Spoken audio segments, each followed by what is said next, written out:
Hi all, welcome back to my channel. അപ്പോൾ നമ്മൾ ഇന്നത്തെ വീഡിയോയിൽ നോക്കാൻ പോകുന്നത് ക്ലാസ് 12 ഡിറ്റർമിനൻസ് എന്ന് പറയുന്ന ചാപ്റ്ററിൻ്റെ കണ്ടിന്യൂഷനാണ്. അപ്പോൾ നമ്മൾ പഠിച്ചു നിർത്തിയത് ഇവിടം വരായിരുന്നു. എന്താണ് ഡിറ്റർമിനൻസ് എന്നും 1/1 മെട്രിക്സിൻ്റെയും 2/2 മെട്രിക്സിൻ്റെയും ഡിറ്റർമിനൻസ് എങ്ങനെയാണ് കണ്ടുപിടിക്കേണ്ടതെന്നുള്ളതൊക്കെ നമ്മൾ നോക്കി. ഓക്കെ, അപ്പോൾ 2/2 മെട്രിക്സുമായിട്ട് റിലേറ്റ് ചെയ്തിട്ടുള്ള അടുത്തൊരു ക്വസ്റ്റ്യൻ ആണ് നമ്മൾ ഇന്ന് ചെയ്യാനായിട്ട് പോകുന്നത്. ഓക്കെ, പ്രീവിയസ് വീഡിയോസ് ചെക്ക് ചെയ്താൽ എന്താണ് ഡിറ്റർമിനൻറ്റ് എന്നുള്ളതും 1/1ഉം 2/2 ഈ രണ്ട് മെട്രിക്സിൻ്റെയും ഡിറ്റർമിനൻറ്റ് എങ്ങനെയാണ് കണ്ടുപിടിക്കേണ്ടതെന്നുള്ളതെന്നും നിങ്ങൾക്ക് മനസ്സിലാകും. ഓക്കെ, അപ്പോൾ നമ്മൾ ഇന്നത്തെ വീഡിയോയിൽ നോക്കുന്നത് 2/2 മെട്രിക്സുമായിട്ട് ബന്ധപ്പെട്ടിട്ടുള്ളൊരു പ്രോബ്ലമാണ് നമ്മൾ നോക്കുന്നത്. അപ്പോൾ നമ്മുടെ പ്രോബ്ലം ഇതാണ്: if matrix A is equal to 1 2 4 2 then show that determinant of 2A equal to 4 into determinant of A. Question എല്ലാവർക്കും മനസ്സിലായെന്ന് വിശ്വസിക്കുന്നു. നമുക്കൊരു മെട്രിക്സ് A തന്നിട്ടുണ്ട്. നമുക്ക് പ്രൂവ് ചെയ്യേണ്ടത് എന്താണ്? ഡിറ്റർമിനൻറ്റ് ഓഫ് 2A എന്ന് പറയുന്നതും 4 ഇൻറ്റു ഡിറ്റർമിനൻറ്റ് ഓഫ് A എന്ന് പറയുന്നതും ഈക്വൽ ആണ് എന്നാണ് നമുക്ക് കാണിക്കേണ്ടത്. അപ്പോൾ നമ്മൾ ലെഫ്റ്റ് ഹാൻഡ് സൈഡും കണ്ടുപിടിക്കണം, റൈറ്റ് ഹാൻഡ് സൈഡും കണ്ടുപിടിക്കണം. അപ്പോൾ ആദ്യം നമുക്ക് ലെഫ്റ്റ് ഹാൻഡ് സൈഡാണ് കണ്ടുപിടിക്കേണ്ടത്. എന്താണ്? ഡിറ്റർമിനൻറ്റ് ഓഫ് 2A ആണ് കണ്ടുപിടിക്കേണ്ടത്. അപ്പോൾ അതിന് ആദ്യം നമുക്ക് വേണ്ടത് എന്താ? 2A എന്ന് പറയുന്ന മെട്രിക്സ് വേണം. നമുക്ക് A മാത്രമേ തന്നിട്ടുള്ളൂ. കണ്ടുപിടിക്കേണ്ടത് എന്താണ്? 2Aയുടെ ഡിറ്റർമിനൻ്റ് ആണ്. അപ്പോൾ 2A എന്ന് പറയുന്ന മെട്രിക്സ് എങ്ങനെയാണ് കണ്ടുപിടിക്കേണ്ടത് എന്നുള്ളത് നമ്മൾ മെട്രിക്സിൻ്റെ ചാപ്റ്ററിൽ പഠിച്ചിട്ടുണ്ട്. ഒന്നും കൂടെ ഞാൻ പറയാം. നമുക്ക് A എന്ന് പറയുന്ന ഒരു മെട്രിക്സ് തന്നിട്ടുണ്ട്.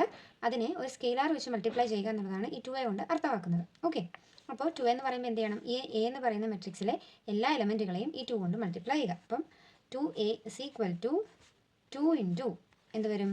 1 2 4 2. 2 കൊണ്ട് ഇതിനകത്ത് എല്ലാ എലമെൻറ്റുകളെയും മൾട്ടിപ്ലൈ ചെയ്യണം. അപ്പോൾ എല്ലാ എലമെൻറ്റിനെയും മൾട്ടിപ്ലൈ ചെയ്യുമ്പോൾ എന്തായിരിക്കും കിട്ടുന്നത്? 2 ഇൻറ്റു 1 2, 2 ഇൻറ്റു 2 4, 2 ഇൻറ്റു 4 8, 2 ഇൻറ്റു 2 4. നമുക്ക് എന്ത് കിട്ടി? 2 4 8 4 എന്ന് പറയുന്ന മെട്രിക്സ് കിട്ടി. ഇതാണ് നമ്മുടെ 2A എന്ന് പറയുന്നത്. എല്ലാവർക്കും തന്നെ ക്ലിയർ ആയെന്ന് വിശ്വസിക്കുന്നു. A എന്ന് പറയുന്ന ഒരു മെട്രിക്സ് തന്നിട്ടുണ്ട്. അതിൻ്റെ ഒപ്പം ഒരു സ്കെയിലാറാണ് നമുക്ക് 2A എന്ന് പറയുന്ന രീതിയിലാണ് കണ്ടുപിടിക്കാൻ പറഞ്ഞിരിക്കുന്നതെങ്കിൽ എന്താ ചെയ്യേണ്ടത്? ആ മെട്രിക്സിലെ എല്ലാ എലമെൻറ്റുകളെയും ആ സ്കെയിലാർ കൊണ്ട് മൾട്ടിപ്ലൈ ചെയ്താൽ നമുക്ക് അതിൻ്റെ ആൻസർ കിട്ടും. ക്ലിയർ? ഇനി നമുക്ക് എന്താ വേണ്ടത്? അതിൻ്റെ ഡിറ്റർമിനൻ്റ് ആണ് വേണ്ടത്. അപ്പോൾ determinant of 2A which is equal to determinant of ഇതാണ് നമുക്ക് കണ്ടുപിടിക്കേണ്ടത്. 2 4 8 4. Determinant of 2 4 8 4. അപ്പോൾ ഇതൊരു 2/2 മെട്രിക്സ് ആണ്. 2/2 മെട്രിക്സിൻ്റെ ഡിറ്റർമിനൻ്റ് എങ്ങനെയാണ് കണ്ടുപിടിക്കേണ്ടതെന്ന് ഓൾറെഡി ഞാൻ പറഞ്ഞിട്ടുണ്ട്. പ്രീവിയസ് വീഡിയോസ് ചെക്ക് ചെയ്താൽ മതി. അപ്പോൾ ഇവിടെ ഒന്നും കൂടെ ഞാൻ പറയാം.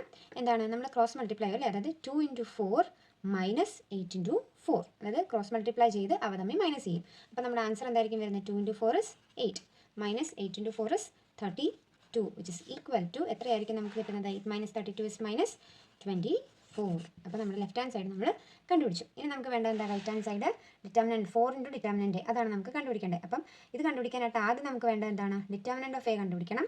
ആ കിട്ടുന്ന ആൻസറിൻ്റെ കൂടെ നമ്മൾ എന്ത് മൾട്ടിപ്ലൈ ചെയ്യണം? 4 മൾട്ടിപ്ലൈ ചെയ്യണം. അപ്പോൾ ആദ്യം നമുക്ക് ഡിറ്റർമിനൻറ്റ് ഓഫ് A കണ്ടുപിടിക്കാം.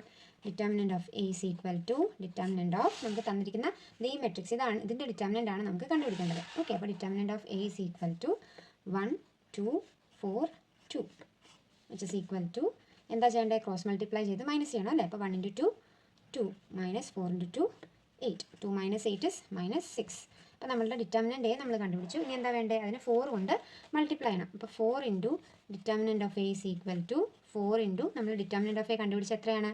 മൈനസ് 6 ആണ്. അപ്പോൾ 4 ഇൻറ്റു മൈനസ് 6 4 ഇൻറ്റു മൈനസ് 6 എത്ര വരും? മൈനസ് 24. കണ്ടോ? 4 ഇൻറ്റു ഡിറ്റർമിനൻ്റ് A നമ്മൾ കണ്ടുപിടിച്ചതും ഡിറ്റർമിനൻറ്റ് ഓഫ് 2A നമ്മൾ കണ്ടുപിടിച്ചതും ദ ആൻസർ ഇസ് സെയിം ആണ് അല്ലേ? നമുക്ക് മൈനസ് 24 തന്നെയാണ് കിട്ടിയത്. അപ്പോൾ നമുക്ക് പറയാൻ പറ്റും therefore determinant of 2A is equal to 4 into determinant of A ആണെന്ന് നമുക്ക് പറയാനായിട്ട് പറ്റും. ഇപ്പോൾ ഈ ക്വസ്റ്റ്യൻ എല്ലാവർക്കും തന്നെ മനസ്സിലായെന്ന് വിശ്വസിക്കുന്നു. നല്ലൊരു സിമ്പിൾ ക്വസ്റ്റ്യൻ ആണിത്. വലിയ പാടൊന്നുമില്ല. ഡിറ്റർമിനൻറ്റ് എങ്ങനെയാണ് കണ്ടുപിടിക്കേണ്ടതെന്ന് അറിഞ്ഞിരുന്നാൽ മാത്രം മതി. ഓക്കെ, അപ്പോൾ നമുക്ക് അടുത്തൊരു പ്രോബ്ലം കൂടെ നമുക്ക് നോക്കാം. ഓക്കെ, അപ്പോൾ നമ്മുടെ അടുത്തൊരു ക്വസ്റ്റ്യൻ ആണിത്. Find determinant of sec theta tan theta and tan theta sec theta. Just ഒരു സിമ്പിൾ ക്വസ്റ്റ്യൻ ആണ്. ഡിറ്റർമിനൻറ്റിൻ്റെ മെത്തേഡ് മാത്രം ഇവിടെ അപ്ലൈ ചെയ്താൽ മതി. എന്താ ചെയ്യേണ്ടത്? ഇതിനെ ക്രോസ് മൾട്ടിപ്ലൈ ചെയ്ത് സബ്ട്രാക്ട് ചെയ്യണം. ഓക്കെ, അപ്പോൾ ആദ്യം sec theta into sec theta ആണ്. അപ്പോൾ sec theta into sec theta ചെയ്യുമ്പോൾ എത്ര വരും? Seek square theta minus tan theta into tan theta is tan square theta. Seek square theta minus tan square theta എന്ന് പറയുന്നത് നമ്മൾ ട്രിഗ്നോമെട്രിയിൽ പഠിച്ചിട്ടുള്ള റിസൾട്ടാണ്. അത് ആൻസർ ഇസ് 1. ഇതായിരിക്കും നമുക്ക് കിട്ടുന്നത്. Okay, seek square theta minus tan square theta 1 ആണെന്നുള്ളത് നമ്മൾ ട്രിഗ്നോമെട്രിയിൽ പഠിച്ചൊരു റിസൾട്ടാണ്. ഇതൊരു സിമ്പിൾ ക്വസ്റ്റ്യൻ ആണ്. ജസ്റ്റ് എന്താണ് ഡിറ്റർമിനൻറ്റിൻ്റെ 2/2 മെട്രിക്സിൻ്റെ ഡിറ്റർമിനൻറ്റ് എങ്ങനെ കണ്ടുപിടിക്കുക എന്നുള്ള മെത്തേഡ് മാത്രം അറിഞ്ഞിരുന്നാൽ മതി. നമുക്കിത് ചെയ്യാനായിട്ട് പറ്റും. ഓക്കെ, ഇന്ന് ചെയ്ത 2 പ്രോബ്ലംസ് നിങ്ങൾക്ക് മനസ്സിലായെന്ന് വിശ്വസിക്കുന്നു. ഞാൻ ഒരുപാട് ലെങ്തി ആക്കുന്നില്ല വീഡിയോസ്. എൻ്റെ വീഡിയോസ് ഒരുപാട് ലെങ്തി ആവുന്നുണ്ടെന്ന് എനിക്ക് തോന്നുന്നു. അതുകൊണ്ടാണ് ഞാൻ 2 പ്രോബ്ലംസ് അല്ലെങ്കിൽ 3 ഒക്കെ വെച്ച് ചെയ്യാനായിട്ട് നോക്കുന്നത്. ഓക്കെ, അപ്പോൾ നമുക്കിന്ന് ഈ 2 പ്രോബ്ലംസ് ആണ് നമ്മൾ ചെയ്യുന്നത്. പിന്നെ ചെയ്ത 2 പ്രോബ്ലംസ് നിങ്ങൾക്ക് എല്ലാവർക്കും തന്നെ മനസ്സിലായെന്ന് വിശ്വസിക്കുന്നു. അപ്പോൾ നിങ്ങൾക്ക് എൻ്റെ വീഡിയോ ഇഷ്ടമായി നിങ്ങളുടെ ഫ്രണ്ട്സിനൊക്കെ ഷെയർ ചെയ്യുക. എൻ്റെ ചാനലൊന്ന് സബ്സ്ക്രൈബ് ചെയ്യുക. അതോടൊപ്പം തന്നെ ഈ വീഡിയോ ഒന്ന് ലൈക്ക് ചെയ്യുക, സപ്പോർട്ട് ചെയ്യുക. Thank you.